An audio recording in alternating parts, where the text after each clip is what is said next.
అందరికీ జై భీమ్. నేను Rajesh Mahasena. Welcome to Mahasena media. ఈవిడ మాజీ మంత్రి గారు రోజా గారు, మా అభిమాన నటి. చాలా ఇష్టం నాకు ఆవిడంటే. అయితే ఆవిడ ఏం మాట్లాడుతుందో సరే ఉన్నారండి. ఇదే ఇష్యూ నేను క్లియర్గా అడుగుతున్నాను. జూన్ 18వ తేదీ ఎస్పీ గారు ఏం చెప్పారు? ఇది జగన్మోహన్ రెడ్డి గారి కాన్వాయ్లో కారు కాదు, ఇది ప్రైవేట్ కారు అని కారు నెంబర్తో సహా చెప్పి ఆ కార్ని సీజ్ చేయడం కూడా జరిగింది. ఆ కారు ఎవరిదో కూడా వాళ్ళు చెప్పడం జరిగింది.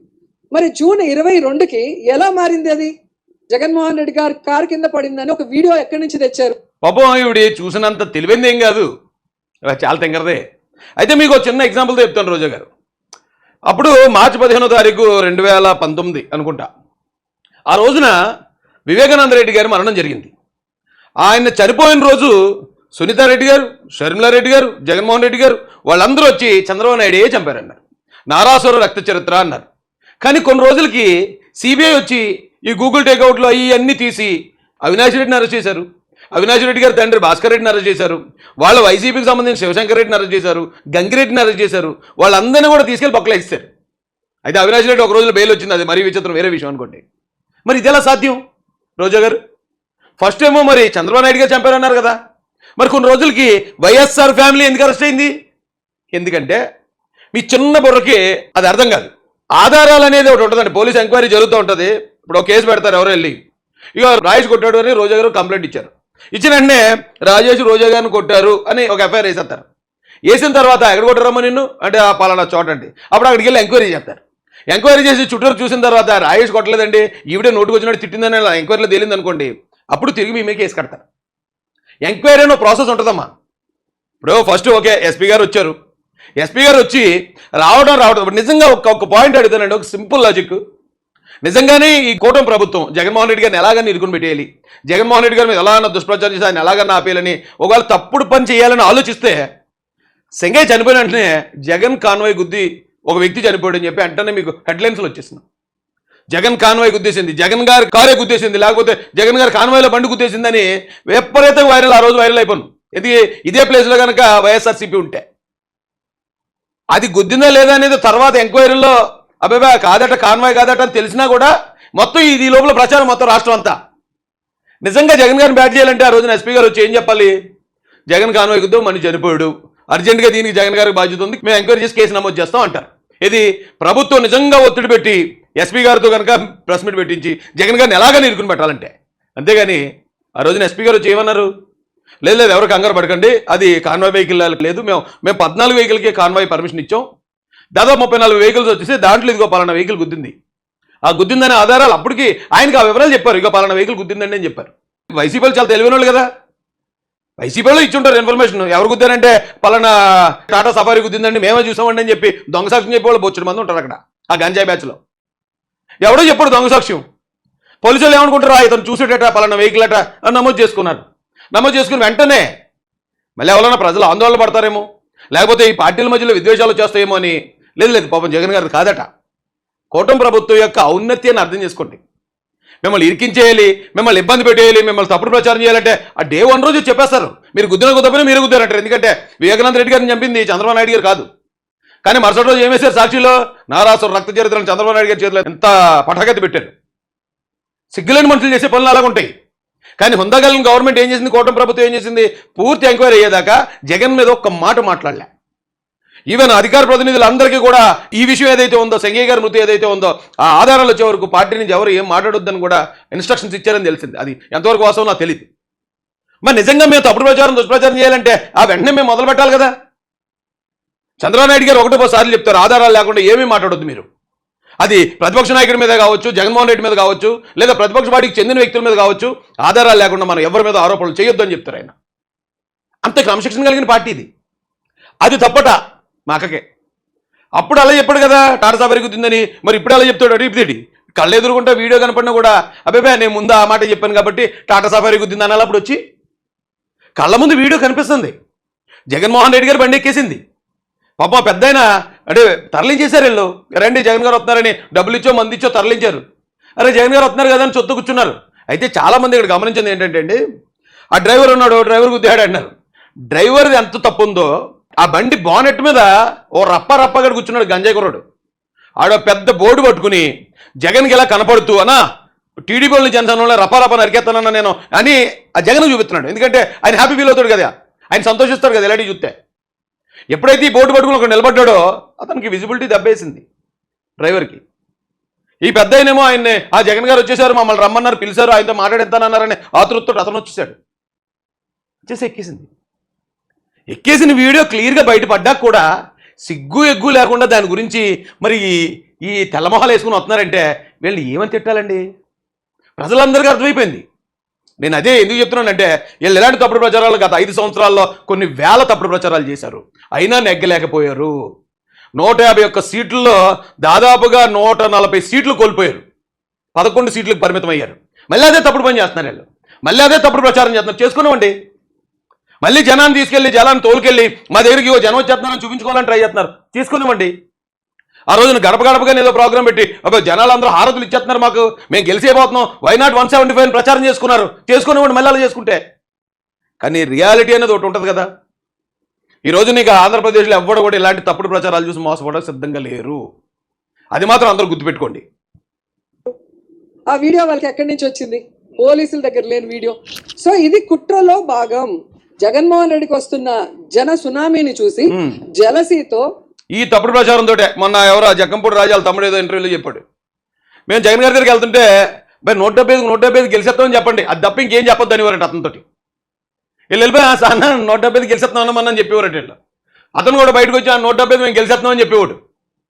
ఏమైంది అంటే హిట్లర్ దగ్గర గోబెల్స్ అని ఒక అతను ఉండేవాడు, చాలాసార్లు చెప్పాను ఇది. ఆ గోబెల్స్ అనేవాడు అన్ని తప్పుడు ప్రచారాలు చేసి ప్రజలందరినీ తప్పుదారి పట్టించి లాస్ట్కి ఈ జర్మనీ మీదకి మొత్తం ఏవైతే నాటో దళాలు ఉన్నాయో అంటే మిత్ర దేశాలు, ఈ మిత్ర దేశాల ధనాలు మొత్తం ఆక్రమించుకున్నాయట, జర్మనీని ఆక్రమించి. ఇక ఈ హిట్లర్ కాకుండా బంకర్ దగ్గరికి వస్తాయట. బంకర్ దగ్గరికి వచ్చేసిన తర్వాత కూడా ఈ జోసెఫ్ గోబెల్స్ అనేవాడు మన హిట్లర్ దగ్గరికి వచ్చి లేదు మనమే గెలిచేస్తున్నాం, మొత్తం మన వాళ్ళు చీల్చి చెండాడేస్తున్నారు, మొత్తం మనమే గెలిచేస్తున్నాం అని ఇప్పుడు దాకా బయట ప్రజలకు తప్పుడు ప్రచారం చేసిన ఈ గోబెల్స్ అనేవాడు అప్పుడు హిట్లర్కి తప్పుడు ప్రచారం ఇచ్చాడు, తప్పుడు సమాచారం ఇచ్చాడు. అదే నమ్మాడు హిట్లర్. ఈ లోపల బంకర్లకు దూరారు, కలుగులోంచి ఎలకల్లాగినట్లాగి తొక్కి పారేశారు. ఇక్కడ కూడా వీళ్ళు జగన్మోహన్ రెడ్డికి బయట ప్రజలను మోసం చేసినట్టే జగన్ కూడా మోసం చేస్తారు. వైనాడు 175 అని చెప్తారు. ఇప్పుడైతే ఇవిడు కూడా చెప్తుంది అంటే జన ఆదరణ వచ్చేస్తున్నది. ఎక్కడి నుంచి వచ్చింది ఆదరణ? ఏ మార్పు వచ్చిందని ఆదరణ వచ్చేసింది అప్పుడే మీకు ఎవరైతే ఓటేశారో ఆ 10 మంది మీ వెనకతలు వస్తారు. మీరు డబ్బులు ఇస్తేనో లేకపోతే వాహనాలు పెడితేనో జనం వచ్చి మీ దగ్గర నిలబడుతున్నారు. ఇప్పుడు ఏమైనా ఎలక్షన్ ఉందా? ఇప్పుడు ఏమైనా ఎలక్షన్ ఉంది? మీరు జనబలాన్ని చూపించేసి జన విజృంభణ ఎలా వచ్చేస్తుందని చెప్పడానికి ఇప్పుడు ఏమైనా ఎలక్షన్ ఉందా? ఎందుకండి ఇలాంటి సిగ్మాల పనులు? ఇప్పుడు నేను ఒకటే చెప్తాను, వీళ్ళు ఎలాంటి సిగ్మాల పనులే ఇలాంటి పనిమాల పనులే చేసుకుంటారు, వాళ్ళ కింద వాళ్ళే నిప్పు అంటించుకుంటారు. మనకి ఎందుకండి? ఇప్పుడు వెళ్ళి అబ్బాయి అన్న నీకు జన సునామీ వచ్చేస్తుందని అంటారు, ఆయనేమో అయితే మళ్ళీ 175 గెలిచేస్తానని ఆయన అనుకుంటాడు. కానీ రిజల్ట్ 2029 ఎలక్షన్ తర్వాత తెలుస్తుంది. మీకు అర్థమైందా? వీళ్ళని ఆపకండి ఎవరిని. ఎందుకంటే నేను చెప్తున్నాను, ఇప్పుడు మొన్న ఒక మీటింగ్కి వెళ్ళాడు, ఇద్దరు లేపేసుకున్నారు వాళ్ళ కాళ్ళే, అంటే 2 కుటుంబాలు ఓట్లు పోయాయి. మరో మీటింగ్ పెడతారు, మరో కొందరు లేపేసుకు వాళ్ళ కార్యకర్తలు వాళ్ళ ఓట్లు వాళ్ళే తగ్గించేసుకుంటారు. వాళ్ళని ఆపడం వల్ల ఏం ఉపయోగం లేదండి. వాళ్ళు ఎందుకు ఆపడం, ఎందుకు ఆపాలి? పోనీ అక్కడికి వెళ్ళి ఏమన్నా ఒక కన్స్ట్రక్టివ్గా ప్రభుత్వం చేస్తున్న తప్పులు ఏమన్నా తప్పులు చేస్తే ఇతను ఎత్తి చూపగలడు. అక్కడ తప్పులు ఏం చేయట్లేదు కాబట్టి ఇతను ఏం చేస్తాడు, లేనిపోయి చెప్పుకెళ్తాడు. చెప్పుకోనివ్వండి. ఈ రోజు చంద్రబాబు నాయుడు, పవన్ కళ్యాణ్, లోకేష్, హోమ్ మినిస్టర్ కలిసి పన్నిన కుట్ర. ఎందుకంటే అయితే వీళ్ళు ఎంత వరస్ట్ ఫెలోస్ అంటే అండి వైసీపీ వాళ్ళు. ఇప్పుడు సొంత కార్యకర్త కదా చనిపోయాడు, సంఘే అంటే వాళ్ళ కార్యకర్తను వాళ్ళే చెప్పుకుంటున్నారు. కార్యకర్త మీరు గమనించండి, ఆ వెహికల్ వెళ్తుంది, ఈయన డోర్ తీసుకుని పక్కన ఎలా నిలబడ్డాడు, యువతలు మాట్లాడుతున్నాడు, మా జనాలనే అభివాదం చేస్తున్నాడు. అభివాదం చేసుకుంటే వాళ్ళు ఏమో చప్పట్లో ఏళ్ళు ఈయన వెళ్ళేది ఏమీ పెళ్ళికి కాదు, ఈయన వెళ్ళేది ఒక ఫంక్షన్కి కాదు, ఒక వైఎస్ఆర్సీపీ మీటింగ్కి కాదు. ఒక వ్యక్తి ఆత్మహత్య చేసుకుంటే కుటుంబాన్ని పరామర్శించడానికి వెళ్తున్నాడు. ఎలా వెళ్తున్నాడు? పుష్ప సినిమా రిలీజ్ అప్పుడు అల్లు అర్జున్ గారు వెళ్తున్నట్టు వెళ్ళాడు. అవునా? ఈ పక్కన నేను నిలబడ్డాడు, అవతల పక్కన డ్రైవర్ ఉన్నాడు. డ్రైవర్ టైర్ కింద ఒక మనిషి పడిపోయాడు. మనిషి పడిపోతే ఆ టైర్ దేకేస్తుంది. టైర్ దేకేస్తున్నప్పుడు ఖచ్చితంగా యువతల పక్క ఉన్నవాడికి తెలుస్తుంది అదేంటో. ఏమైంది, కారు ఎందుకు ఆగింది పక్కన అడుగుతాడు. ఎవడో పడిపోయాడండి మన కారు కింద చెప్తాడు, పక్కలాగేమనండి. అక్కడి నుంచి అతన్ని ఎవరైతే సంఘం ఉన్నాడో చనిపోయిన ఒక ఎలకలు లాగినట్టు, ఒక కుక్కను లాగినట్టు పక్క లాగి పారేశారు. పక్కకు లాగి ఆ చెట్ల దగ్గర పారేశారండి. ఆయన కొన ఊపిరితో, నేను విజువల్ చూపించలేను, స్ట్రైక్ పడుతుంది, కొన ఊపిరితో ఆయన కొట్టుమిట్టాడుతున్నాడు అక్కడ. వీళ్ళ సొంత కార్యకర్త. వీళ్ళు చెప్పింది ఎవరో ఎప్పుడో సూసైడ్ చేసుకుంటే వాళ్ళ మీద ఆ ఒక వ్యక్తి, ఒక కార్యకర్త ప్రాణం, ఒక కార్యకర్త చనిపోయాడు అని చెప్పి మేము వెళ్ళిపోతున్నాం, మా కార్యకర్తలు అంత ప్రేమ ఉంది అనేది ప్రూవ్ చేసుకోవాలనుకున్నారు అక్కడ. కానీ కళ్ళ ముందు ఒక కార్యకర్తను చంపేశారు. కనీసం ఆయన్ని అలా పక్కకు లాగి పారేయకుండా జగన్మోహన్ రెడ్డి గారు అరే ఎవరో పడిపోయాడని టక్కుమని కిందకి దిగి సంగయ్య గారిని బయటికి తీసి వెంటనే ఒక అంబులెన్స్ రప్పించి ఆయనకి ఫస్ట్ ఎయిడ్ చేయించి హాస్పిటల్ పంపించుంటే ఆయన బతుకును. అయితే ఇక్కడ ఏళ్ళ లక్ష్యం ఏంటి? మనం అక్కడికి వెళ్ళాలి. ఎందుకంటే చనిపోయిన కార్యకర్త కమ్మ కులానికి చెందిన వ్యక్తి, సంవత్సరం క్రితం సూసైడ్ చేసుకున్న వ్యక్తి.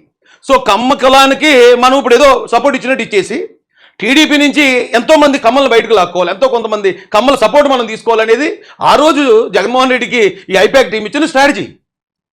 సో ఇతని దృష్టి అంతా ఎక్కడుంది? సంవత్సరం క్రితం చనిపోయిన కమ్మ కార్యకర్త మీద ఉంది. అక్కడికి వెళ్తేనే కమ్మలను రెచ్చగొట్టొచ్చు, టీడీపీ నుంచి కమ్మలను దూరం చేయొచ్చు అనే ఏదో రాక్షస ప్రయత్నం అని చెప్పాలి. సాధ్యం అది? అయితే ఈయన ఆలోచన అది ఉంది కాబట్టి ఇక్కడ ఒక మనిషి చనిపోయినా తొక్కించేసిన అతనికి ఇంకా ప్రాణం ఉన్న సరే పక్కన మాడేశారండి. అబ్బాబ్బా, మానవత్వం అనేది లేదండి. ఎందుకంటే ఆ రోజు వివేకానంద రెడ్డి గారి హత్య జరిగినప్పుడు చూసాం, షర్మిల గారి విషయంలోనో లేకపోతే విజయం గారి విషయంలో జగన్ గారి ప్రవర్తన ఏంటో చూసాం. వీళ్ళ గోల్ అంతా ఒక స్ట్రాటజీ, ఒక ప్లానింగ్ ఇస్తారు ఆ రోజు. ఈ ప్లానింగ్ ప్రకారం మీరు వెళ్ళిపోండి, ఏం అడ్డం వచ్చినా ఎంతమంది చచ్చిపోయినా సరే పక్కకు లాగేయండి, సవాల్ని కుక్కలు లాగినట్టు లాగేయండి. అండి నా తెలియక అడుగుతాను, జగన్ గారిని అడుగుతున్నాను. సంవత్సరం క్రితం తనకు తానుగా సూసైడ్ చేసుకున్న నాగమల్లేష్కి మీరు విగ్రహం పెట్టించారు, ఆయన విగ్రహావిష్కరణకు మీరు వెళ్ళారు. మరి ఇక్కడే చనిపోయిన ఇద్దరు కార్యకర్తలనే, చనిపోయిన మీ కారు కింద పడిపోయి చనిపోయిన కార్యకర్త కుటుంబాన్ని మీరు ఎందుకు పరామర్శించలేదు? ఎందుకంటే మీ ఫోకస్ అంతా ఇప్పుడు కమ్మ కులస్తుల మీద ఉంది. కమ్మ కులస్తులను ఎలాగైనా దగ్గర చేసుకోవాలి, టీడీపీని దూరం చేసేయాలనే కోణం. ఇక్కడ చనిపోయిందో దళితుడు. దళితుడు అంటే మీకు ఒక జంతువుతో, కుక్కతో సమానం. మీరు సంగయ్యకి మీరు ఏమి విగ్రహం పెట్టించరు, సంగయ్య విగ్రహావిష్కరణకు మీరు ఏమి వెళ్ళరు. పాపం ఇంకొక ఆవిడ అమాయకుడు జయవర్ధన్ రెడ్డి ఏదో అతను కూడా అలాగే చచ్చిపోయాడు ఆ రోజు, అతనికి ఏమి మీరు విగ్రహం పెట్టించరు. కనీసం విగ్రహం పెట్టించకపోతే పెట్టించిపోయారు. మీరు అక్కడే కదా ఉన్నారు. అరే మన కారు కింద ఆయన పడిపోయాడు, ఆ ఫ్యామిలీని పలకరిద్దాం పండి, ఇక వచ్చి సంగతి ఇగో రిబ్బన్ కట్ చేస్తాను విగ్రహానికి, ఓకే కమ్మల మీద ఏదో ప్రేమ కురిపించేశాను. టీడీపీ నుంచి కమ్మల్ని వైసీపీలోకి వచ్చాము. వాళ్ళు ఏం తెంగరోళ్ళు కాదు, వాళ్ళు నిన్న మొన్న రాజకీయాలు నేర్చుకున్న కులం కాదు కమ్మ కులం అంటే, నిన్న మొన్న రూలింగ్ అనుభవించిన కులం కాదు కమ్మ కులం అంటే. కొన్ని తరాలుగా చూసుకొస్తున్నారు. నీలాంటి వాళ్ళని, మీ నాన్నగారు లాంటి వాళ్ళని, మీ తాతగారు లాంటి వాళ్ళని కూడా చూసిన కులం అది. ఈవేళ మీరు వెళ్ళిపోయి ప్రేమ కురిపించేస్తే ఇక దళితులు అనుకున్నారు ఏంటి, మీరు ఏం మాట్లాడితే అది నమ్మేసి వచ్చేటానికి. వాళ్ళకి పక్కా రాజకీయం తెలుసు, రాజకీయంలో ఎవడేంటో కూడా తెలుసు వాళ్ళకి. ఏంటంటే అలాంటి చిల్లర ప్లాన్ చేశారేంటి మీరు జగన్ గారు? ఇక్కడ ఈ కార్యకర్తని అంతే గాలి కుదిలేశారు. ఎంత దారుణం అండి. వీళ్ళు ఎవరన్నా సరే, రోజా కానీ, అంబటి రాంబాబు కానీ, జగన్మోహన్ రెడ్డి కానీ, లేకపోతే మరొకడు కానీ సింగయ్య కుటుంబానికి ఇలాగ అన్యాయం జరిగింది, పొరపాటు జరిగింది, ఆ కుటుంబానికి మేము క్షమాపణ చెప్తున్నాం, ఆ కుటుంబాన్ని మేము ఆదుకుంటాం, ఇగో మేము వస్తున్నాం, ఇగో జగన్మోహన్ రెడ్డి గారు వస్తున్నారు మీ కుటుంబం కోసం అనేది ఏమైనా ఉందా? వీళ్ళ డ్రామాలు ఎవరు నమ్ముతారండి ఏపీలో ప్రజలు?